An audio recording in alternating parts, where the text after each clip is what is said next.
Hello everyone, this is Zeeebo and welcome to this AFK journey video. So right now we are on our VN account and I put for one copy of Velara to do some playtesting and to showcase to you guys that she's actually really good.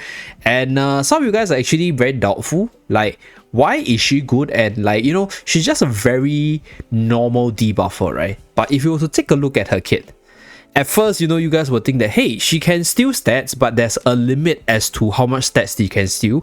Okay, sure. If she's not maxed out, if you are not a whale player, then maybe this part is not going to be as OP as it should be. But the main part of her kit is one which reduces the haste of the enemy, which heals up your allies within the circle itself. And all this, right, especially the haste part, is not that much affected by her stats. So she can definitely function at one copy, even though the stat steal as well as the heal might not be as spectacular because these are based off her own stats. But if you take a look at her second skill, Sinbound Shackles right here, this is a flat haste reduction and a flat physical and magical defense reduction. So this is the nerf value, by the way. Like I think in the Pioneer server, this was 70% on the physical and magical defense reduction. And I guess it's just way too good and they had to scale down the number.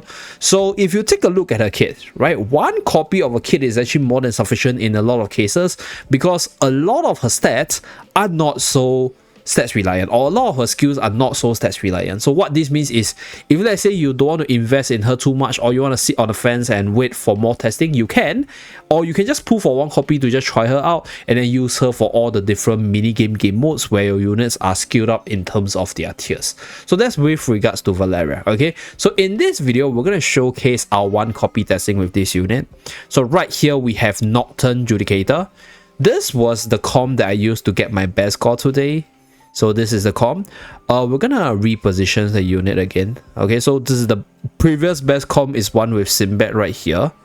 Okay, and then we're just gonna skip. Okay, so we're going to skip this and then we go into this. Okay, so this is the score. Take note of the score. Take note of the numbers.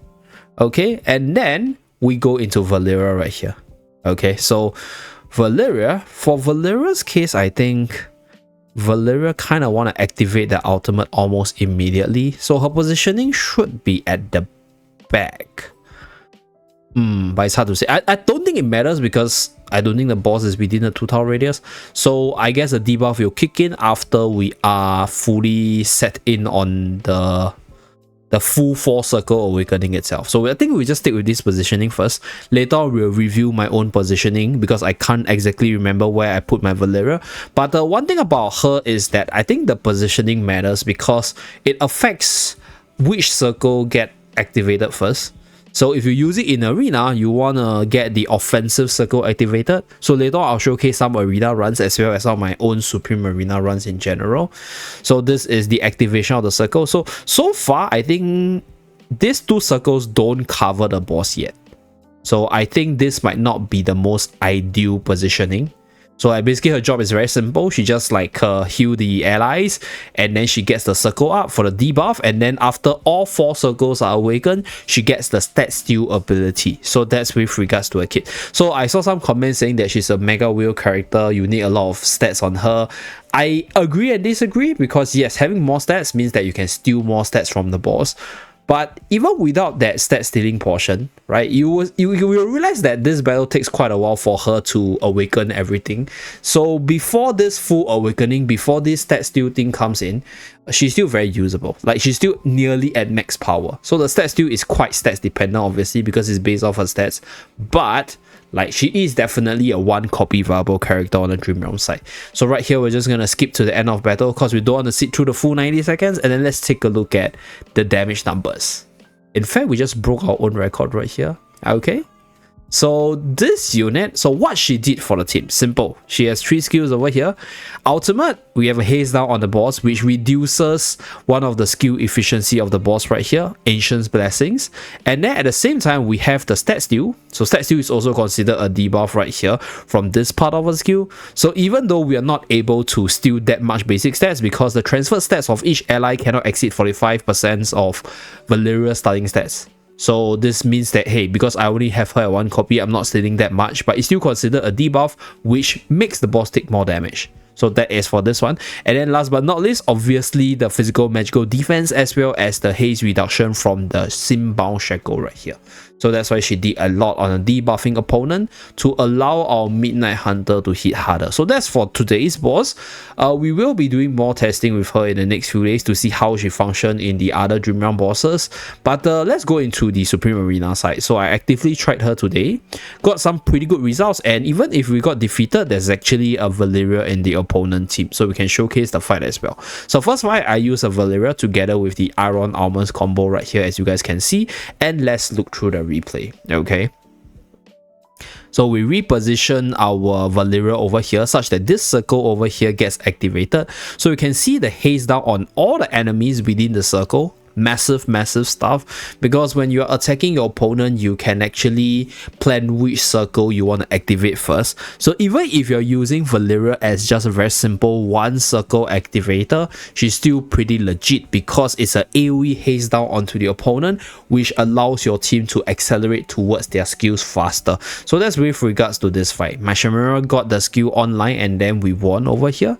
So that's battle number 1. Now let's go to battle number 2 right here. So this is against the enemy Velara. So this is Velara on defense. So this is where if let's say your opponent's playing a Velara, you have to play around the magical circle because you kind of don't want the debuff to affect you. But right here, I think this sphere covers the prime carrier for my OD right here.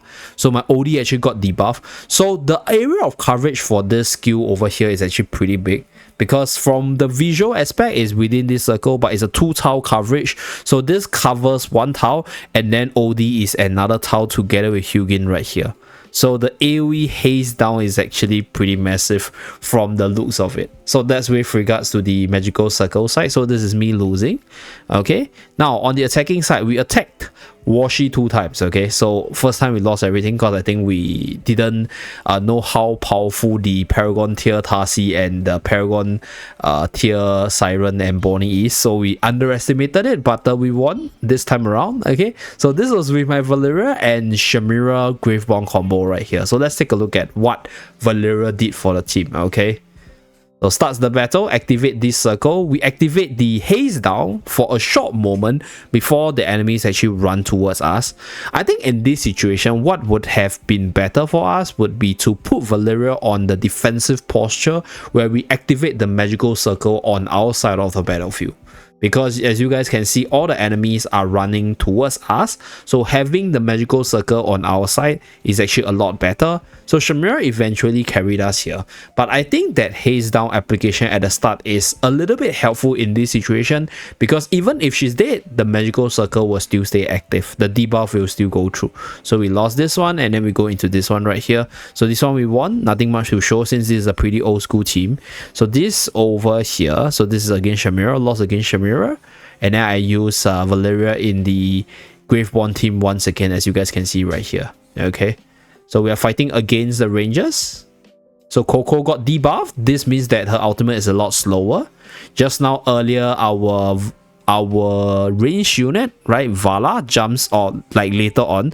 So this part I saw it before. So she will jump into a circle and you guys can see she gets debuffed by the circle right here. So the longer Velara stays on the battlefield, the more circles get activated, the more benefit your team will be able to achieve. So that's how good the circle is, the longer the fight draws out. So now lastly, let's go into the normal arena side. So I even tested her at 1 copy, and yeah, you guys can see not a bad unit, considering that you know, I just got her today. I don't know like what's the most optimal way to use her. I didn't put her on defense yet, so I'm mainly using her on the attack. So right here, okay, Iron Armors combo with our Shamira. So Nero takes the Lily May ultimate, pulls everyone in towards that circle. As you guys can see, all the haste down, they are from the magical circle. So Iron Almonds combo is still very legit with this, because you can force your opponent into the circle itself to get the massive debuff at the start of the battle. So this, combined with Iron's magical defense debuff, also accelerate the circle build up. As you guys can see, this is a 1 copy Velara right here. So yeah, pretty impressive stuff if you ask me. So that's battle number 1. So we also lost a battle with this. So let's take a look at how we lost this battle. Okay, so this battle over here, unfortunately, I think even though we were able to control the enemy, we're not able to burst the opponent down, and the Ludovic heal plus the Twins heal is more than sufficient to actually burst us. So when Twins actually comes online, it's much stronger than my Chimera without the Twin support right here. And the opponent has more stats because the opponent's running like 2 Celestial Hypogean right here. So eventually we did get off our ultimate, okay, but we got sniped down by the Bonnie DOT as well as the Chimera right here. I believe the opponent's also a little bit stronger on the Paragon tier side. So that's with regards to the normal arena side for Velara. So for the AFK stage pushing side, there are a few combos which I think you can run her. So far, I haven't seen a lot of people actively using her on the records yet. So we're not going to comment too much, but I do think that she's feasible. But at 1 copy, I think she gets sniped down pretty easily. So I will do my own testing in the next few days just to test it out and then discuss more about it. But that's pretty much it for this 1 copy testing for Velara. Really, really good stuff, honestly. I think 1 copy of her is really pretty strong. Not the best, but pretty strong. And then if you have the resources, you can bump her up to the higher tier, and then, you know, you'll be able to get more of those juicy stat steal as well as more heals from the magical circle in general. That's it for this video. Thank you very much for tuning in. I'll see you guys again in my next video. Bye guys.